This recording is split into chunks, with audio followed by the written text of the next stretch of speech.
नमस्कार, जय हिंद। कैसे हैं दोस्तों? उम्मीद करता हूं शानदार होंगे और तैयारी अच्छे ढंग से कर रहे होंगे। दोस्तों, कमेंट्स आ रहे थे आप लोगों के कि इन 50 दिनों में जो आखिरी के समय बचे हैं, इनमें कैसे पढ़ा जाए कि जो हमारा टारगेट है 65 प्लस, उसको अचीव किया जाए। अब 65 प्लस टारगेट क्यों है, जरा ये भी आप जान लीजिए। देखिए, अगर 65 प्लस अगर आपका काट पीट करके करेक्ट हो रहा है, सही हो जा रहा है, किसी भी कैटेगरी से हो, तो आप 100% निश्चिंत हो जाओगे, श्योर हो जाओगे कि आपका प्रारंभिक परीक्षा निकलेगा। चाहे कोई कितना भी कह दे, कोई आके 80 बोलेगा, कोई 90 बोलेगा, टेंशन नहीं लेना है। टारगेट आपका होना चाहिए 65 प्लस। आपका काट पीट के मतलब निगेटिव को हटा करके, और इतना अगर सही है, चाहे किसी भी कैटेगरी से हो, आप यूआर से हो, ईडब्ल्यूएस से हो, ईबीसी से हो, ओबीसी से हो, एससी एसटी फीमेल, कोई भी कैटेगरी हो, रिजल्ट आपका होगा होगा होगा। तो इसीलिए मैं कह रहा हूं कि 65 प्लस इन 50 दिनों में टारगेट को अचीव करने के लिए आपको क्या करना चाहिए, कैसे पढ़ना चाहिए। देखिए, पढ़ेंगे सारे लड़के, जितने लोगों ने भी फॉर्म भरा है, लगभग 60% लड़के उसमें तैयारी करेंगे। 40% ऐसे ही जो ग्रेजुएशन किए हैं बस वो भरे हैं, बाकी 60% जो लड़के हैं वो तैयारी करेंगे। तो क्या 60% हैं उन सभी का रिजल्ट हो जाएगा? तो सबका तो रिजल्ट होगा नहीं। रिजल्ट तो केवल और केवल 36,000 ही लगभग होने वाला है। तो आपको कैसे तैयारी करना चाहिए और क्या क्या कमियां हैं उसको पकड़ के उसको रिपेयर कर देना चाहिए। रिपेयर कर देंगे आप, निश्चित ही 36,000 वाले में शामिल हो जाएंगे। तो चलिए, पहला पॉइंट नंबर 1 कि आप जो भी पढ़ते हैं, तो मैं पहले भी बता चुका हूं इस बात को, फिर इस वीडियो में दोहरा रहा हूं कि आप मॉक टेस्ट अवश्य लगाइए। मैंने बहुत सारे लोगों को देखा कि वो सिलेबस भी पढ़ रहे हैं, कवर कर रहे हैं, टॉपिक वाइज भी चीजों को कवर कर रहे हैं, लेकिन जब मॉक टेस्ट की बारी आ रही है तो कहीं ना कहीं मॉक टेस्ट में कहते हैं कि डर लगता है, कम नंबर आ जाएगा तो मनोबल टूट जाएगा। क्या आपके साथ भी ऐसा होता है क्या कि कम नंबर आने के बाद टेस्ट सीरीज में या सेट में मनोबल टूट जाता है? तो बहुत सारे लोगों ने यही कहा कि हाँ, मनोबल टूट जाता है तो थोड़ा डर लगता है, अभी थोड़ी और तैयारी हो जाएगी तब टेस्ट लगाएंगे।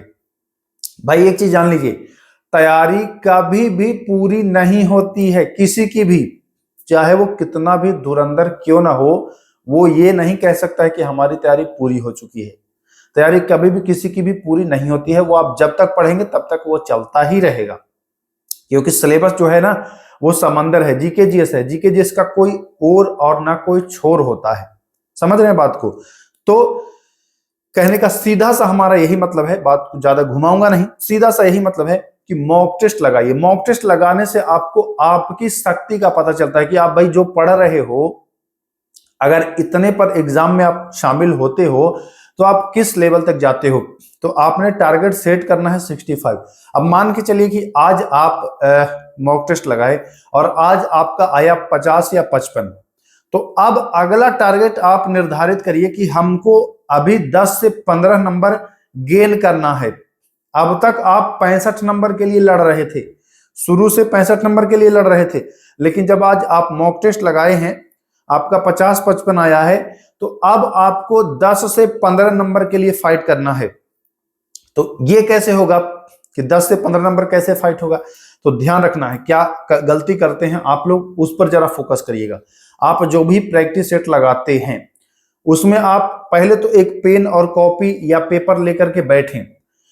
जो टॉपिक आपका गलत होता है उस टॉपिक को नोट करिए। जैसे उदाहरण स्वरूप अगर मैं बताना चाहूं, जैसे पंचायती राज से प्रश्न आपने गलत कर दिया या पंचायती राज से सवाल आपके गलत हो रहे हैं, तो आप पंचायती राज नोट कर लीजिए। जब मॉक टेस्ट आपका कंप्लीट हो जाए तो आप पंचायती राज पूरा कंप्लीट करें। पंचायती राज चाहे आप कहीं वीडियो के माध्यम से, किसी बुक के माध्यम से, इंटरनेट के माध्यम से, बहुत सारे ऑप्शंस हैं, किसी भी माध्यम से पंचायती राज आप उसी दिन कंप्लीट करें। ऐसे दिन भर में आप कम से कम 5 से 7 टॉपिक का चयन करिएगा। कितने टॉपिक? कम से कम मैं बता रहा हूं, अगर समय ज्यादा है तो ज्यादा टॉपिक भी कर सकते हो।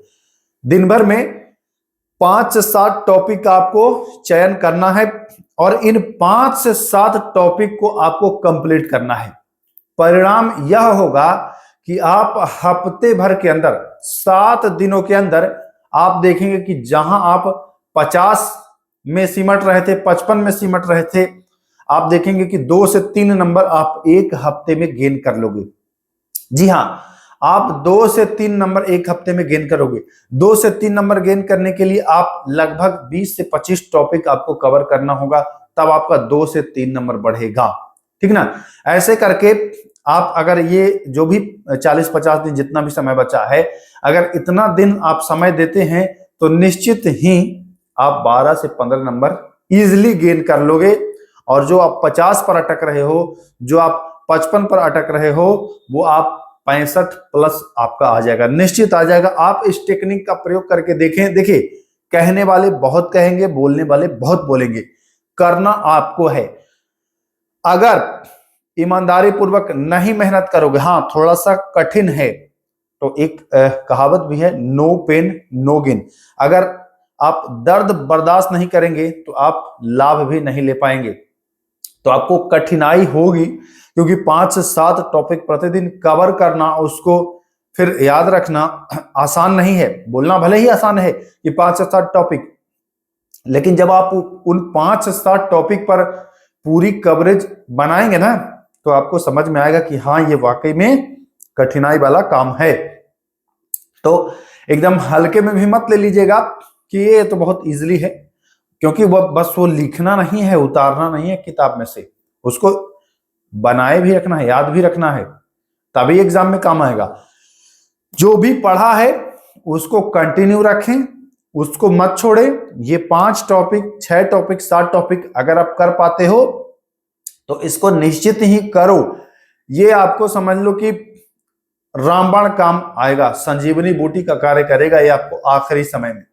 अब ये टेक्निक का उपयोग आखिरी समय में ही किया जाता है। क्यों आखिरी समय में किया जाता है?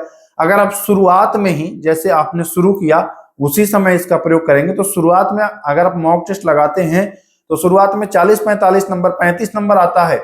अब आपको 30 नंबर बढ़ाना है, तो आप एक एक चीजों को ऐसे कैसे छाटेंगे?